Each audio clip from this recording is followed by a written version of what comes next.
Do you guys remember us talking about how important it's going to be to know about these chemicals that can move back and forth across that plasma membrane? And now learning why that's going to be so important.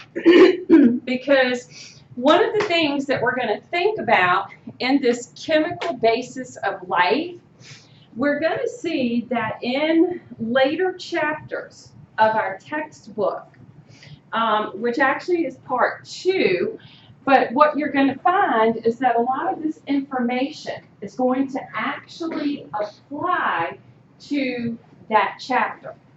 And it's about the water and the electrolyte balance. Okay? Now, real quick, what do we know so far about an electrolyte?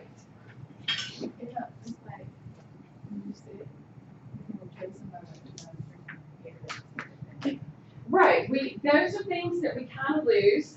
Do you know what the common name or how we might think of them? And well, they'll definitely help with that, most definitely. But do you guys remember the charged particles having that plus or minus to it? Okay? The ions. Okay? So that's where we're going to learn. This chapter is going to get us, hopefully, thinking in that direction. Because even though it's that chemistry portion, and I know that a lot of us may or may not have taken chemistry, and chemistry is one of those topics extremely important, and that is really the basis of life. All right? A lot of people who are biology majors, we tend to think biology is, but no, it is chemistry. Chemistry is so important. When we look at chemistry, a couple of things to think about. For our purposes, we're going to pretty much be doing just basic chemistry. Now, matter, mass, weight. We're not going to spend a lot of time on that, okay? Matter is anything occupying space. This table, a notebook, a pen, us, okay? Mass, how much or the amount of matter in an object. How much of is in this bottle, this box, the pen, all right? Weight, well, the gravitational force, gravity, what's weighing us down. On Earth, that's quite a bit.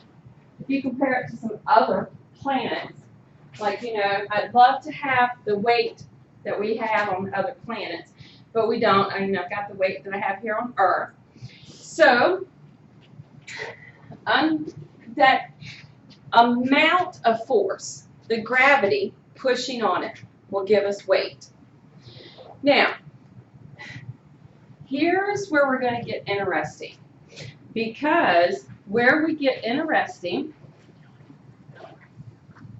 when it begins to get interesting, elements and atoms.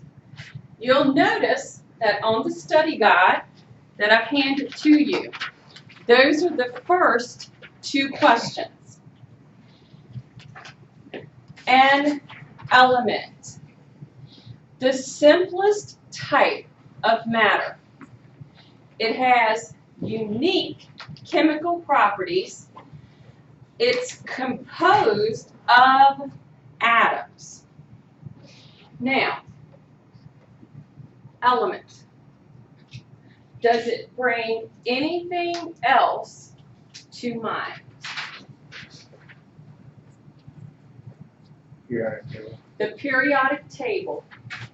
Because on the periodic table, we have a list of our elements. Carbon, hydrogen, nitrogen, oxygen, these are our elements. The atoms are the smallest particle that will have chemical characteristics.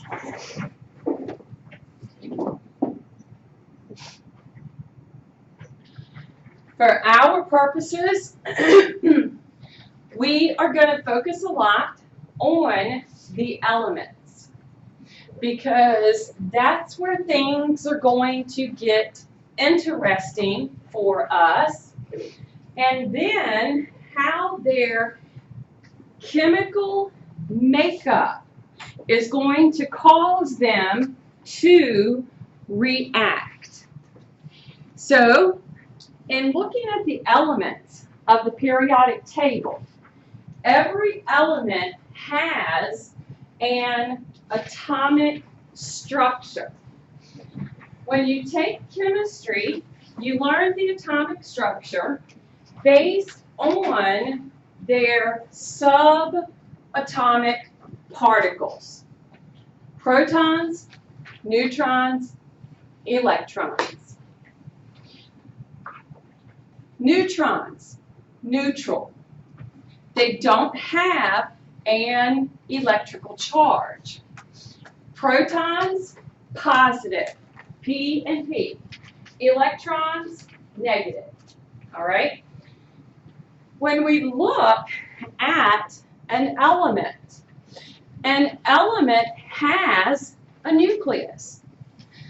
For our purposes, unless you've taken chemistry, what else has a nucleus that we kind of learn about? The cell. All right? This time, however, when we are looking at an element, the nucleus is made up of the positive and the neutral particles. The biggest volume for a lot of it is the electrons.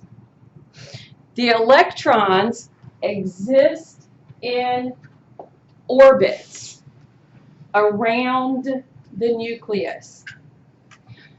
It's going to be the electrons that determine how that element works or combines.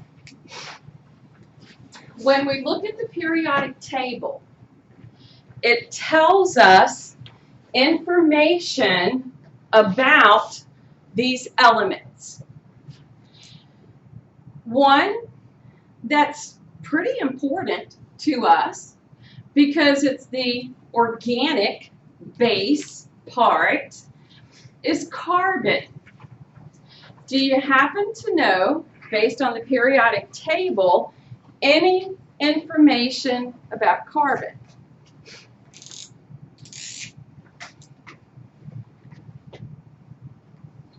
It has 6 protons and 6 neutrons, so its atomic weight is 12, around there. And usually, you see it represented something like that. You'll usually see its atomic number and its atomic weight.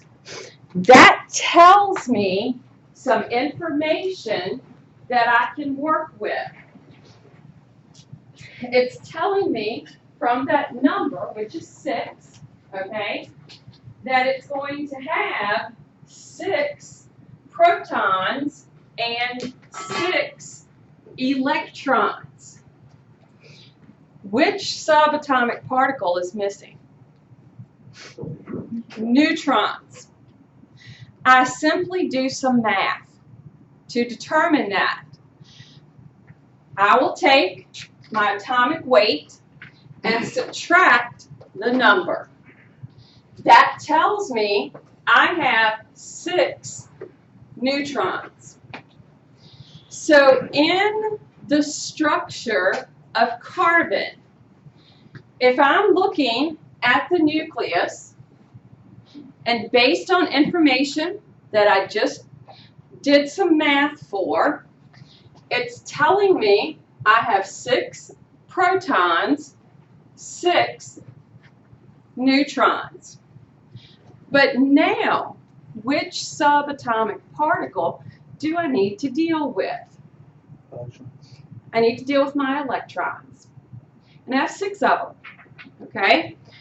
So, when I have to put the structure together of this particular element, I need to think about those electrons.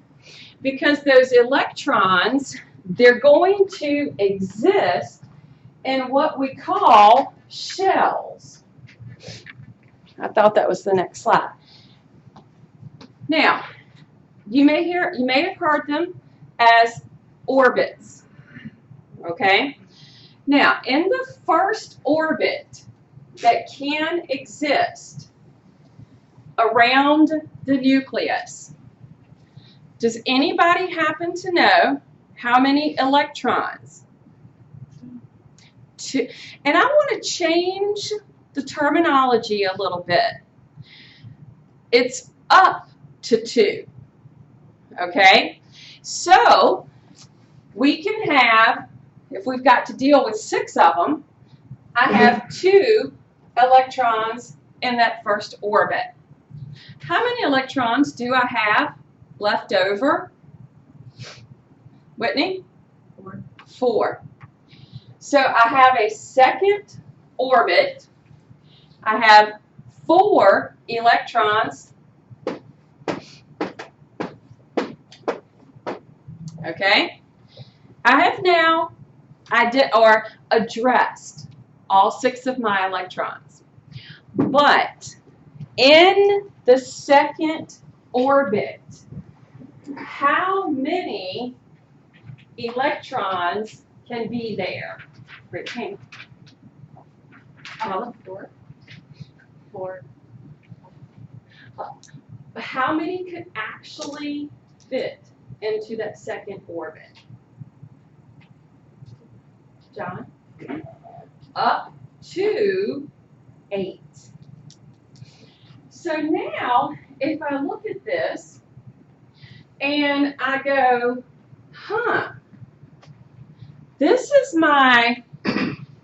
what we think of as life, because when we think of something organic, we think of carbon, okay? But here's the reason why this structure of carbon is so important to life, okay? One of the elements that carbon can readily combine with is hydrogen. Hydrogen has atomic number 1. Anybody know its weight? Huh? Kevin? It's also 1 around there. Also 1. That tells me that in that first shell that can exist, there's only 1 electron. Now, because those shells, in the first one, it can hold up to 2. The second one can hold up to 8. And the third one can hold up to, does anybody know? 8 or 18. Okay, so it can hold up to the 8 or 18. Whenever the outer shell is not full, this atom is not happy. That's the best way for me to put it. It wants to combine with something. The structure of carbon will readily combine